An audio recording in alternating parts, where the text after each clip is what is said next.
শুভেন্দু অধিকারীকে অ্যারেস্ট করে তাকে ইনকোয়ারি করা দরকার, তাকে ডাকা দরকার, তাকে তদন্ত করা দরকার যে এই নির্বাচন কমিশনারের যে প্রক্রিয়া, সে প্রক্রিয়ার গোপন খবর সে আগে থেকে পায় কী করে।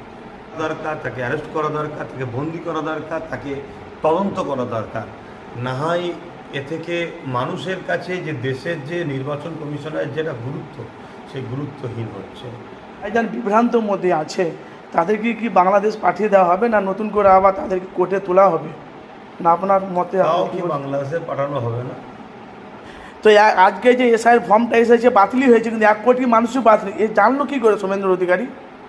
এর জন্য শুভেন্দু অধিকারীকে অ্যারেস্ট করে তাকে ইনকোয়ারি করা দরকার, তাকে ডাকা দরকার, তাকে তদন্ত করা দরকার যে এই নির্বাচন কমিশনারের যে প্রক্রিয়া, সে প্রক্রিয়ার গোপন খবর সে আগে থেকে পায় কী করে।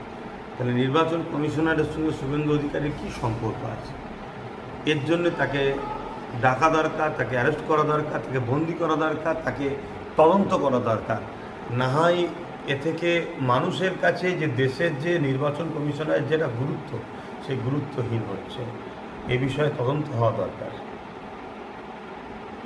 তার সাথে সাথে যে এখন যে অনেক মানুষ ভাইজান বিভ্রান্ত মধ্যে আছে তাদেরকে কি বাংলাদেশ পাঠিয়ে দেওয়া হবে, না নতুন করে আবার তাদেরকে কোর্টে তোলা হবে, না আপনার মতে? কি বাংলাদেশে পাঠানো হবে না? এটা রাজনীতিকরণ করা হচ্ছে।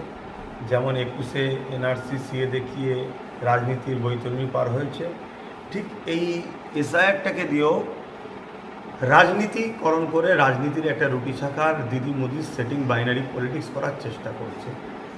এই যে নামগুলোকে কি বলে বিচার বিভাগের মধ্যে রেখে দিয়ে একটা ভোটের বৈতরণী পার করে নিয়ে বিজেপি বিভিন্ন জায়গায় শক্তিশালী হওয়ার একটা প্ল্যান পরিকল্পনা করছে, এবং এইটাকে ভয় দেখিয়ে রাজ্য সরকার সংখ্যালঘু মুসলমানদের একটা মাসিয়া হওয়ার নতুন করে নাটক করতে নামবে। এরকম একটা ষড়যন্ত্রেরা করতে চলেছে। সামনে ঐতিহাসিক